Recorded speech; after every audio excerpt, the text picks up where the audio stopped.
Buenas noches, amigos, amigas. Bienvenidos, bienvenidas nuevamente a este programa de plataforma, este espacio de opinión que nos da el canal TVX.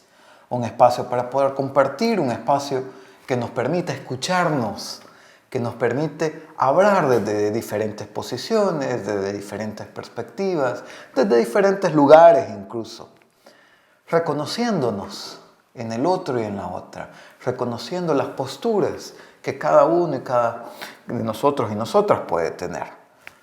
Porque en esa diferencia es donde encontramos la diversidad y es donde encontramos esa capacidad de construir un país más bonito, un país más justo y un país más solidario. Y esa necesidad justamente de diálogo y esa riqueza que existe en la diferencia es algo en lo que le quisiera que le pusiéramos atención ahora, este lunes 17 de enero del 2022. Hemos estado viendo, ¿no?, un tema en la coyuntura, pero antes de referirme al tal como tema, quisiera que vayamos hacia atrás en nuestra historia como país. Y vayamos hacia atrás no solo en décadas atrás. Quiero que nos vayamos de verdad hacia atrás. Cómo El Salvador como república nace del despojo a las tierras de las comunidades, de los pueblos originarios. Y si no, veamos ahí en 1832 el levantamiento indígena que hubo en los Nonualcos con Anastasio Aquino en la cabeza y la posterior masacre que hubo también en represalia. 1832. Estamos hablando siglos atrás y ya estamos viendo cómo la historia de El Salvador está marcada por un Estado que ataca a la población, un Estado que ataca a quienes debería de defender. 1832. Pasamos todos los 1800 y vamos viendo cómo a partir de todos estos 1800 hay diferentes reformas, diferentes leyes que van paso a paso, despojando a las comunidades de sus tierras, de sus identidades, de sus culturas. Allá en los 1880, cuando se eliminan las tierras comunales y ejidales para promover el cultivo del café. Y antes también, como se habían venido expropiando tierras para ponerlas en función de la actividad económica de un pequeño grupo. Llegamos a los 1900 y ahí no podemos avanzar si no hablamos de 1932. Se estima que son cerca de 30,000 campesinos, campesinas, indígenas asesinados por el Estado en el levantamiento y en Izalco.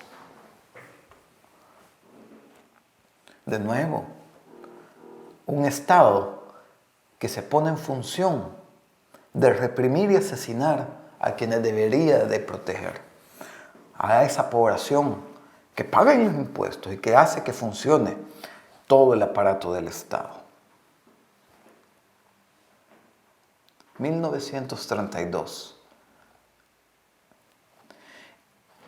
Y a partir de ahí podemos ver todo el siglo XX marcado por la represión política institucionalizada, es decir, que proviene del propio Estado, atacando, persiguiendo, acosando, desapareciendo, asesinando a quienes piensan diferente, a quienes han pensado diferente, a quienes se han atrevido a levantar la voz y cuestionar. Todo el siglo XX estuvo marcado por represión política institucionalizada. Importante recordar también a los compañeros, a las compañeras, estudiantes asesinadas en 30 de julio de 1975, en la 25, en la calle, en la manifestación, en la marcha que llevaban. De nuevo, otro acto donde es el Estado el perpetrador de las graves violaciones a los derechos y el derecho a la vida, fundamentalmente. Tenemos el mozote también. Más de 1,000 personas asesinadas, de las cuales el 51%, es decir, la mitad de la gente, eran menores de edad, niños y niñas, mujeres embarazadas. Y de nuevo, el perpetrador de ese acto fue el Estado, a través de su brazo armado, que son las Fuerzas Armadas, el Ejército. El siglo XX estuvo marcado por la represión política institucionalizada, por la persecución del Estado a quienes hacían voces críticas, por masacres cometidas por las Fuerzas Armadas, por el Ejército.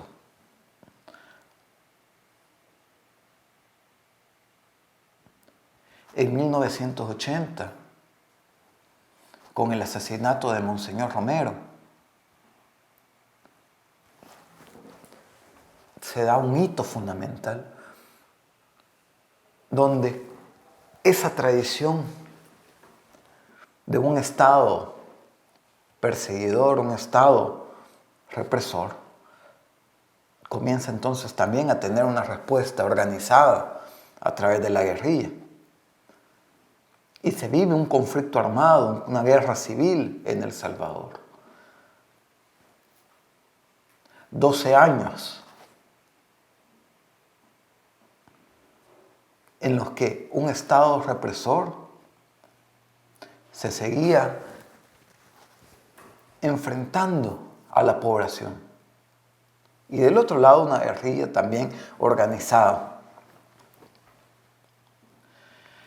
Y llegamos a 1992, donde se firman los acuerdos de paz.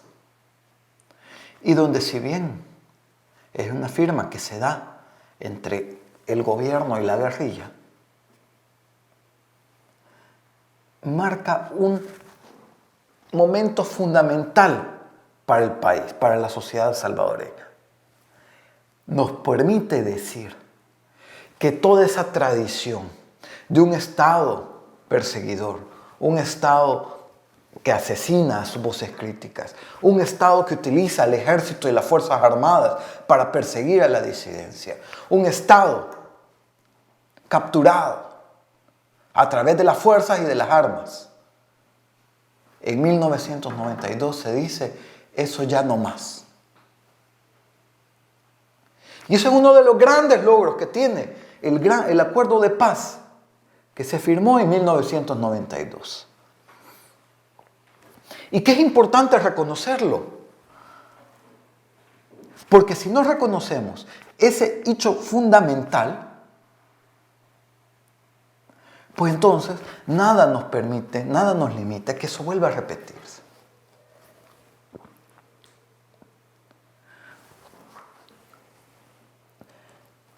Estamos hablando entonces que uno de los grandes logros de los acuerdos de paz, y por lo cual es importante su conmemoración,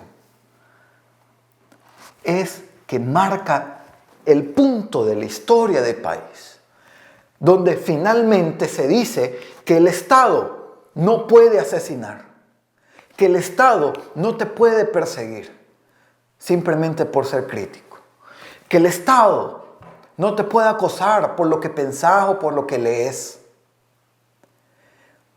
Y ese hecho fundamental que se marca en los acuerdos de paz de 1992 es importante tenerlo presente. Porque si no, toda esa historia que hemos dicho de que ha venido siendo marcada, pues se va a seguir repitiendo. Y eso es lo fundamental que tienen los acuerdos de paz de 1992. Y por eso es importante recordarlos. Y por eso es importante tenerlos siempre presentes. Tener sobre la mesa lo que se firmó ahí.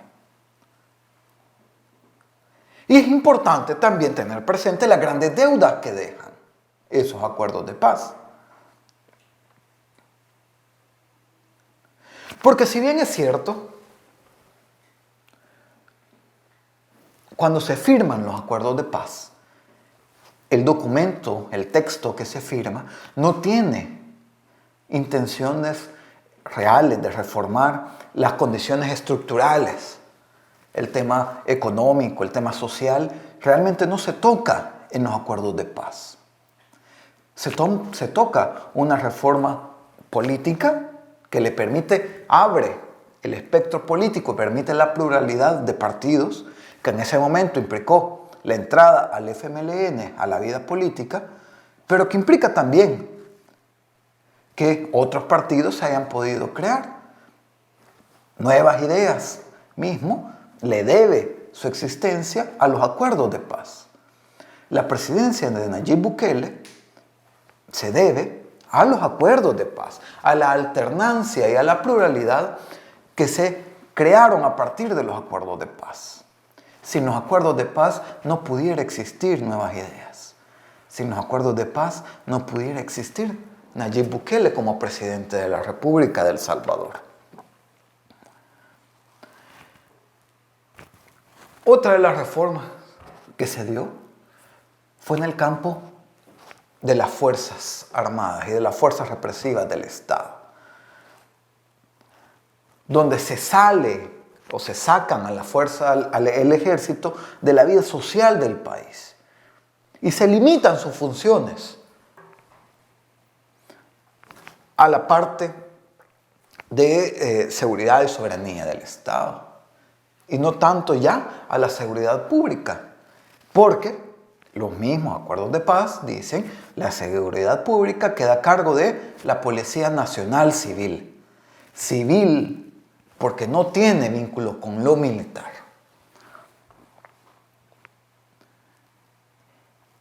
Esa reforma, al final de cuentas, lo que tiene de fondo es justamente traer o crear las condiciones para que lo que habíamos visto en los periodos anteriores, lo que habíamos visto el siglo XX, no se repita. Las dictaduras militares que se sucedieron en el poder durante todo el siglo XX casi, que eso no se vuelva a repetir.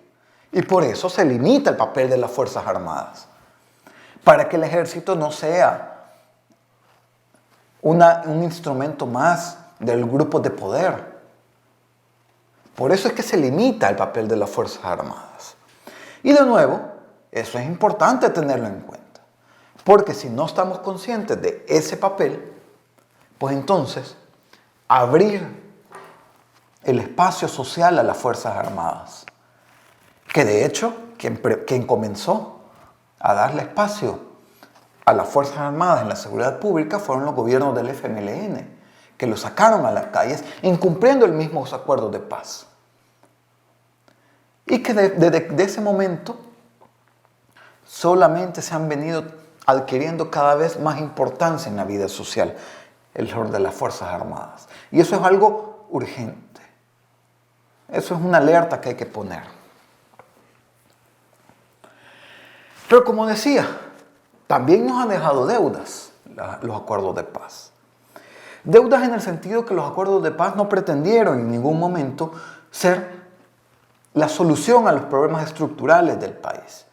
En los acuerdos de paz no había ningún capítulo en términos de pobreza, exclusión, acceso al agua, alimentación. Y esa es una de las grandes deudas que hay en los acuerdos de paz. Tanto en el texto de los acuerdos de paz, como en las intenciones, en el espíritu de los acuerdos de paz y en todo el cumplimiento que se da. Pero es también importante tenerla sobre la mesa, así como tenemos sobre la mesa los avances que se han dado por los acuerdos de paz, es también importante tener sobre la mesa las deudas que existen. Porque si reconocemos que son deudas que existen, somos capaces también de reconocer que son cosas que se deben de trabajar. Porque si no las ponemos sobre la mesa, pues tampoco las van a trabajar. Los acuerdos de paz, entonces, nos generan una pregunta que últimamente se ha venido haciendo mucho, tanto en la opinión pública como en las redes sociales. ¿Hay algo que celebrar por los acuerdos de paz? Y yo les diría, como opinión personal, que más que celebrar, porque no es una fiesta lo que hay que hacer, se trata de conmemorar, se trata de reconocer cuáles son los alcances y los límites que tienen los acuerdos de paz, cuáles son las deudas que existen todavía de ese contexto, cuáles son las cosas que se deben de seguir trabajando. Porque algo también es cierto. La reforma política, democrática, que instauró los acuerdos de paz, o que se marcan desde los acuerdos de paz, también es una reforma política democrática limitada. Porque, al final de cuentas, no crea las condiciones totales para una democracia participativa, sustantiva, de todos y todas en la sociedad, sino que deja el campo restringido a los partidos políticos y a lo que pasa dentro de los partidos políticos.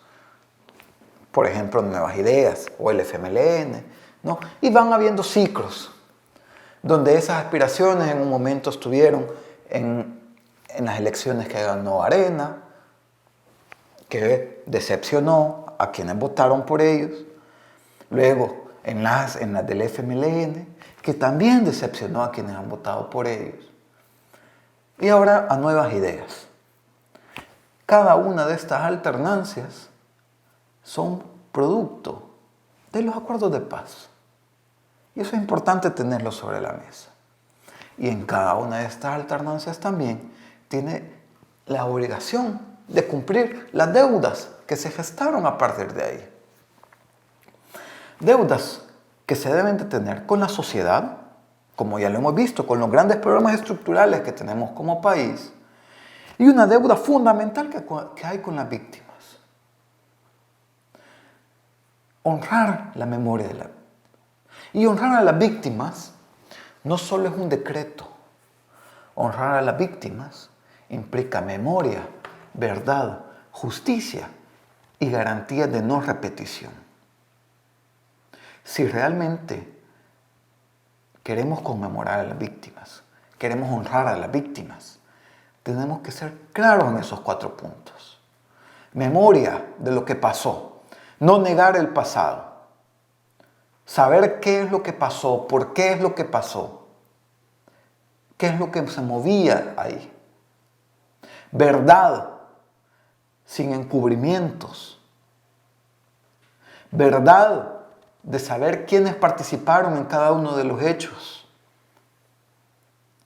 Verdad en tener nombres y cuáles fueron sus participaciones. Verdad en abrir los archivos de las Fuerzas Armadas para conocer la verdad que hay ahí. Justicia. Y justicia no es igual que venganza. La justicia parte de las víctimas. Y quienes deciden cómo es justicia son las víctimas. Y no puede haber justicia sin participación de las víctimas. Y garantías de no repetición. Si algo podemos hacer para honrar a las víctimas del conflicto, es que como sociedad garanticemos que todo eso que pasó no vuelva a ocurrir. Y por tanto, para que no vuelva a ocurrir, lo importante es ir teniendo en cuenta qué fueron esas cosas que se habían venido dando, tanto en temas estructurales, que ya hemos dicho que es una enorme deuda, pero también en las reformas que se lograron hacer, en los cuerpos represivos del Estado, en los espacios de participación política, en la capacidad de poder dialogar las diferencias y dialogar bien las diferencias, dialogar sin insultos, dialogar sin violencia. Eso es un acto fundamental, honrar a las víctimas. Pasa por eso, fundamentalmente, por poder reconocer nuestras diferencias, sin la necesidad de violencia, sin la necesidad de la agresión, sino de la construcción de la paz. La paz como un hecho activo de todos los días, que todos y todas lo vamos construyendo con nuestras acciones y con también nuestras demandas y exigencias que se deben de hacer a todos los campos de la política.